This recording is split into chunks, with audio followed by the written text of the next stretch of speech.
Hey, what's going on, everybody? Rick and Nikki here. Hello. Ready to share some theme park news with you. So let's get started.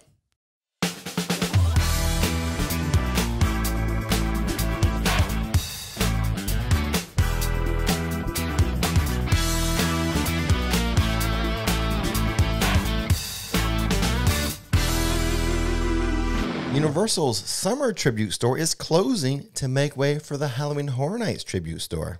The store is currently home to merchandise from classic movies E.T., Jaws, and Back to the Future.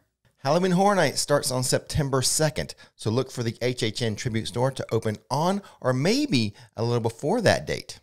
Check the description box of this video for a video Nikki did discussing the history of tribute stores there at Universal Orlando. It's pretty interesting stuff. Check it out. Universal's theme park business is strong. Parks revenue jumped 65% to $1.8 billion in the second quarter of 2022. Growth was attributed to higher attendance and increased spending at Universal Orlando, Universal Hollywood, and Universal Japan. Universal Orlando has set the date for Rock the Universe.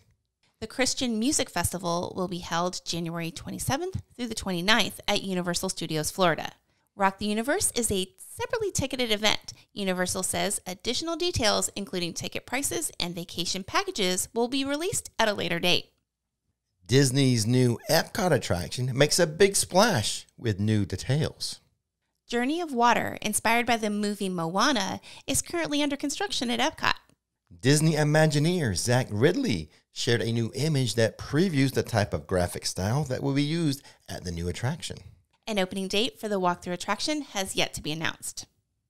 SeaWorld Orlando is hosting its second Howl-O-Scream this year, and it has announced a new house and a new scare zone.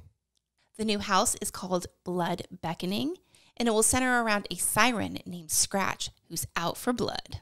Welcome to the underworld, where the abandoned and forgotten dwell in shadows. There's no turning back now because she's here, waiting for you. The new scare zone is called Cargo Carnage, where a sinister presence lurks in and around freight crates.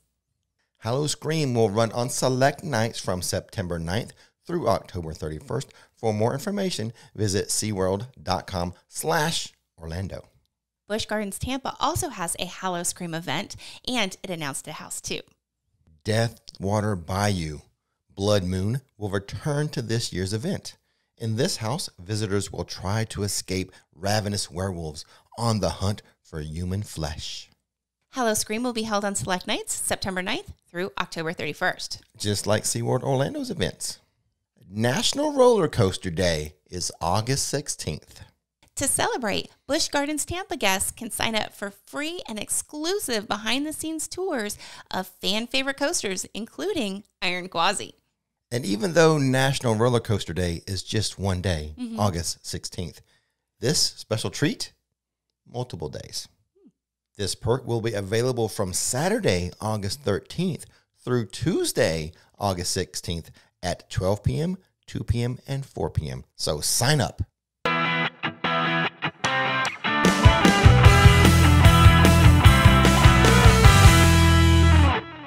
And now it's time for Rick's Road Trips, but it's more of a discussion about what are we going to do with it. Right. So I started that channel about a year ago. At that time, I wasn't sure if I wanted to have it as a separate channel or if I wanted to just put it in Rick's Flicks as a separate playlist. So we've gone a year with it as its separate channel. I'm still pondering, do I want it to be a second channel or do I want to put it in the main channel, a separate playlist? Right. Still undecided. Now, the thing is, I really like the videos we do on the road trips. Me too. I just feel like maybe more people would see them if I put them on the regular channel, Rick's Flicks. So we might do a few. The next ones that we do, I will probably put them on Rick's Flicks and see how they do. Okay. So I don't know what I'm doing. I'm making it up as I go, guys. So I guess if they do well, they've seen more. They're fun and valuable. Right. And I want to get, to have the largest audience possible for those videos. For sure. So if they do well, I think we'll keep doing them on Rick's Flicks. And I might backfill some of the better ones onto the main channel. And then what will I do with Rick's Road Trips? I would probably repurpose it. Again. And it could be, I don't know, Rick's Random Videos, Random Awesomeness, Rick's Flicks Plus. No. I'm not going to do the plus thing. So, I don't know. Let me know in the comments below. Just give me your thoughts on the Road Trip channel, having the separate channel, having it on the main channel, Rick's Flicks. And what should I do if I repurpose it? What should I do? Just give me your thoughts. I can't even think of an idea of some random thing I would do. It'd be random. Rick's Random Videos. What do you think, Nick? I don't know. I'm interested to hear what you guys say. If we consolidate, the road trips into just Rick's Flicks, and we just have the one channel that's our main focus, versus trying to separate out the two. Which is, it was difficult this summer, even with trying to get road trip videos even up sometimes. So it's hard to have that channel and feel like we're putting enough effort into making it grow and making it into what we had originally envisioned it to be, because it's not consistent. Exactly, because of the inconsistency of it, and the pull that Rick's Flicks has, on our time. I'm really proud of the videos. I know the videos it's are good, great. valuable stuff for people who visit. Yeah, and a lot of our subscribers have even come up to us in the parks and said what a value it is too. That hey, we're going to be down here for 2-3 weeks, or we're looking for a great restaurant that's not park related that the locals go to. So I mean, it does have value, but I just don't know if we're putting in enough time and effort to keep making it grow the way we had envisioned originally. Right. So but that's the only thing. And I would still want the videos to be seen as by many people as possible. Right. And maybe that's not the case having it as road trips. Right. But again, I took Nikki's counsel on this earlier, and we're kind of like in the same place. We're not sure what to do. To keep it separate or add it in. So since we've had it separate for a year, I think maybe we mix some in to the main channel, and then we can compare and decide if we want to keep it separate or keep adding it in and then do something totally different when they're off the channel.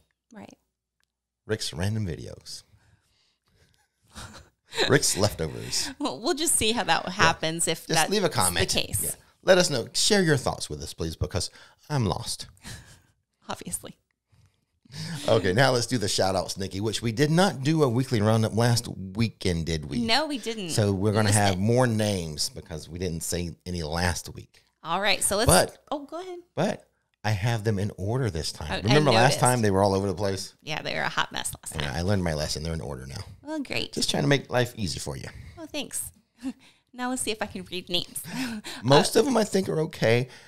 Wait till you see the last one. Oh, boy. It's on the second page. It's nice. fun. It's fun. Okay. All right. So for our executive producers, we have Live Vinyl, Austin Green, Georgia Dog, Tony Smith. That's the executive producers. Thank you, guys. And welcome to the channel. Welcome to the family. Welcome to the family, I should say, right? Yeah. Well, all right. We're going a little Fast and Furious on them. Exactly. We don't have viewers. We have family. And now on to the producers. Okay, the first one is The Mummy Open? I love the name.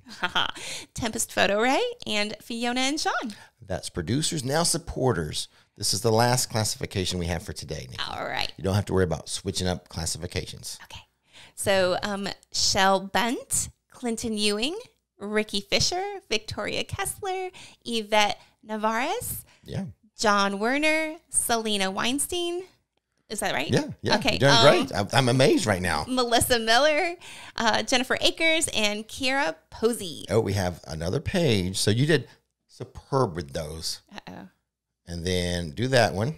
Ryan Productions. And then that one. Melvit. And the last one. Okay. You guys know why I'm laughing. It's on your screen right now. All right, here we go. I'm going to break it up into syllables. Okay. Chakrabarti? Wait. Yeah, I think you had it. Chakrabarti? Then Katarana Samahara? Sorry. Wow. CV. Welcome to the team. You did so good all the way through until you got to that last one, which I assume is a real name. Venkatana We'll call him Barty. Hey, Barty. Thank you so much. No, this is awesome. Thank you all for supporting the channel. Yes, thank you so much. And now we're going to move on to questions and answers. Okay. We have 6 as always. Okay. I like to rhyme with Rick. So here's Rick's 6 questions of the week. Okay. All right. The first one is from Trey. Rick and Nikki, out of all the places you guys have done a road trip, which of the highest recommendation or nickmendation? Which one is the highest? We've done so many good ones. And I thought this question was appropriate because we were talking about the Road Trip channel.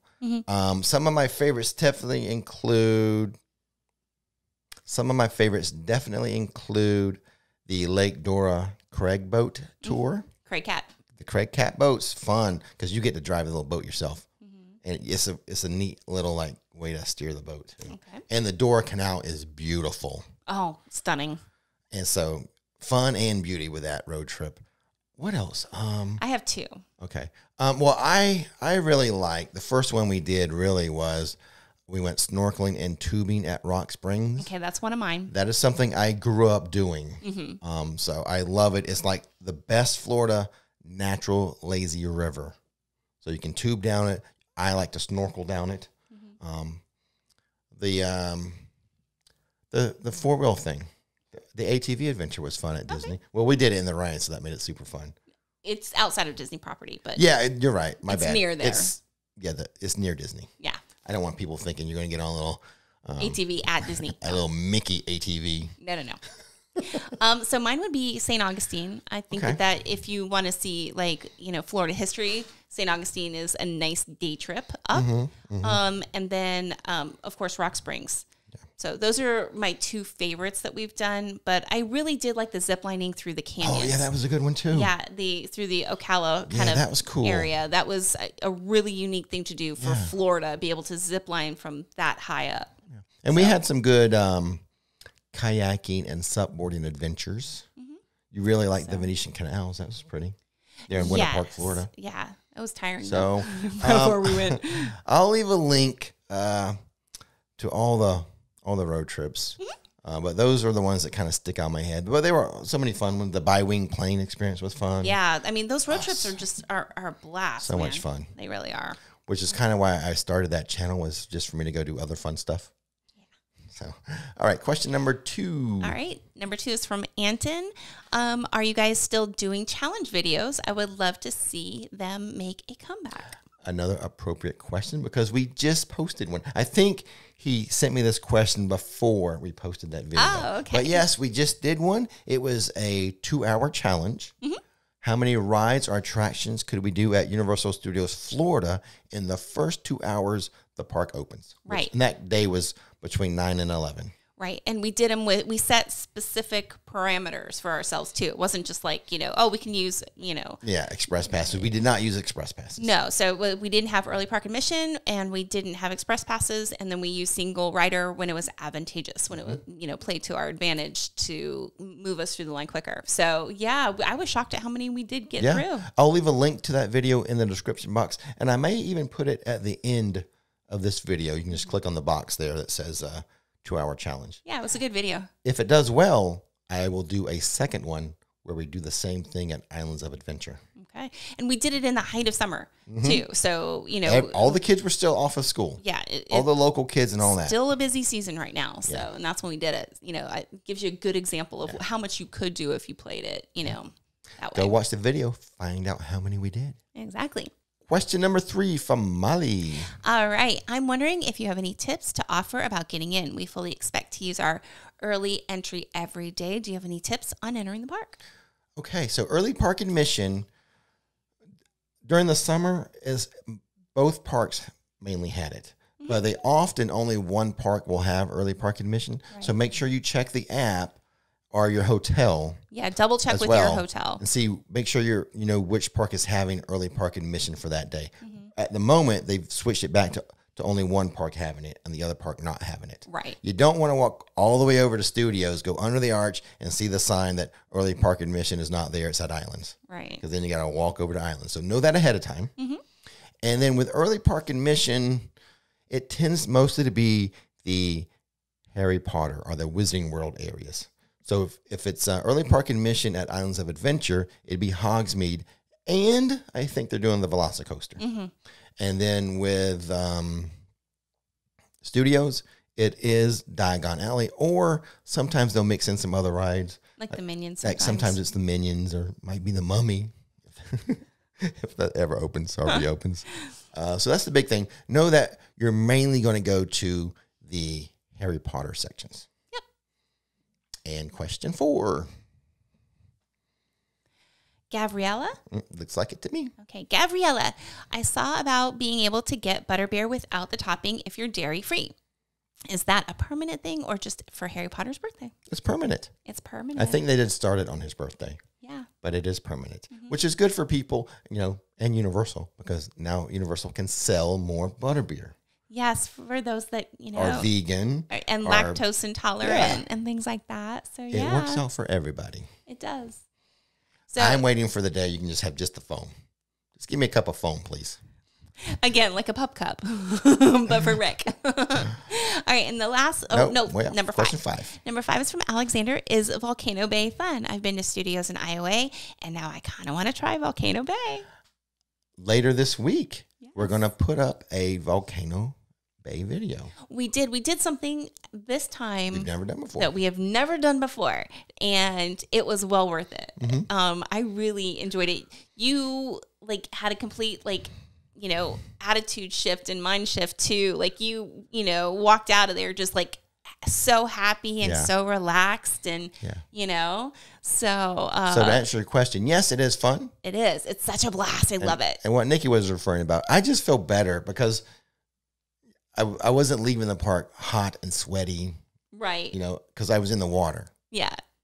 So anytime I leave a place, especially like Florida spring water, like when we do those road trips, like the Rock Springs, I love it. So I think that's why I was in a better mood leaving than going in, because it was refreshing. It was. The water felt good. It is. So Volcano Bay, yes, it's a must do. It's a lot of fun. It's a beautiful water park. It is. It's just, and now, it's been around for, a couple years. What, how many years now? I don't even know now. 3, 4? I don't even know. Not that long ago. Not long. But all the foliage and everything has really grown up, and it's just, it's beautiful. And now the last question of the day. All right. So this is that from Tamara or Tamara? Tamara or Tamara? Okay. Hi, Rick and Nikki. Love you guys. My question is about HHN. We've been attending for a few years now, and I absolutely love it, but I wonder sometimes about our personal safety at the event. How does Universal make sure that we don't actually get stabbed or worse? Can you enlighten us on all the safety during HHN? If you've been for a few years now, it's a safe event.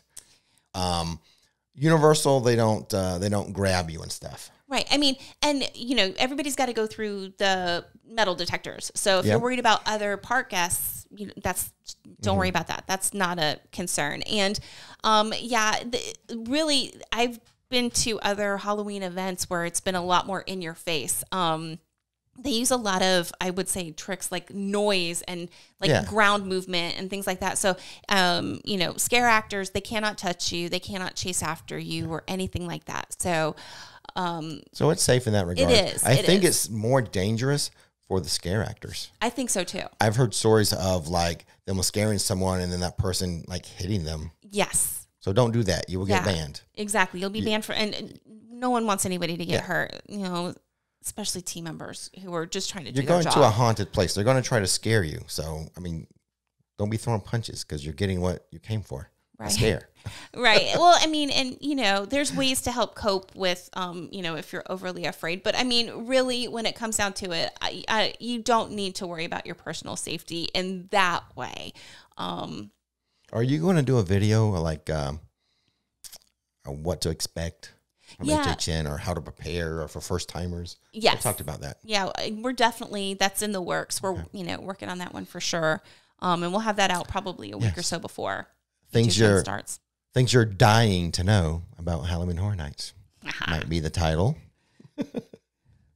All right, that's going to do it for this week. All right. Nice to be back in the weekly roundup. Nice to be back in air conditioning doing something. Exactly. So say the stuff you say, Nikki. All right, don't miss the magic, don't miss the fun. Thanks for watching Rick's Flicks, and now click that subscribe button.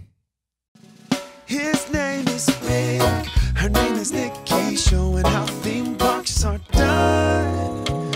Don't miss the magic, don't miss the fun. Hit subscribe.